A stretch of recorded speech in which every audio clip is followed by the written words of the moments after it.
பெண்களை ஏமாற்றுவதற்கு எவ்வளவு செலவாகும்னு அவங்களுக்கு நல்லா தெரியும். எப்படி தெரியுது?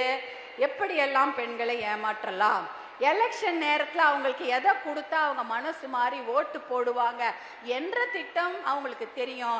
அதுக்கு எவ்வளோ செலவாகும்னு அவங்களுக்கு தெரியும். நீர்ப்பாசன திட்டம், சரபங்கா நதியில் டேமுக்கு எவ்வளோ செலவாகும்னு தெரியாது.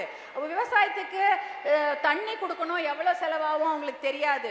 உங்களுக்கு நல்ல குடிநீர் கொடுக்கணும்னா எவ்வளவு செலவு செய்யணும் அதெல்லாம் தெரியாது. ஆனால் பெண்கள் தலையில் மிளகா அரைக்க வேண்டும், அவர்களை ஏமாற்றி ஓட்டு வாங்க வேண்டும் என்றால் ஒரு மாசம் 1000 ரூபாய் கொடுக்கணும், இல்ல எலெக்ஷன் நேரத்தில் 5000 ரூபாய் கொடுக்கணும் என்பது மட்டும் நல்லா தெரிஞ்சு வச்சிருக்கிறாங்க. அதை தான் இன்னைக்கு செயல்படுத்தி இருக்கிறாங்க. 5000 ரூபாய் வந்து விட்டதா? வந்துடுச்சா? இருக்குதா? பேங்க்ல இருக்குதா இல்லையா தெரியல. எங்க வைன் ஷாப் போயிடுச்சா? திருப்பி வைன் ஷாப் போச்சான்னு தெரியல. 1000 ரூபாய் வருகிறது மாசம் உங்களுக்கு.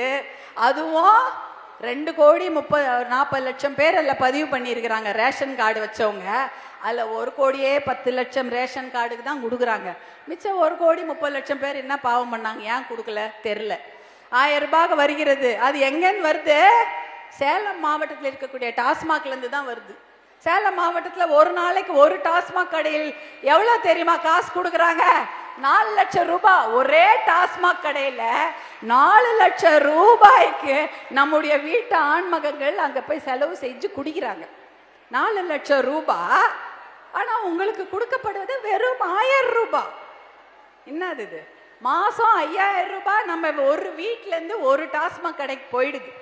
ஒரு வீட்டிலேருந்து மாதம் 5000 ரூபாய் நம்முடைய ஆண் மக்கள் அங்கே போய் குடிச்சிட்டு செலவு செய்கிறார்கள். ஆனால் 1000 ரூபாய் தான் உங்களுக்கு கொடுக்குறாங்க.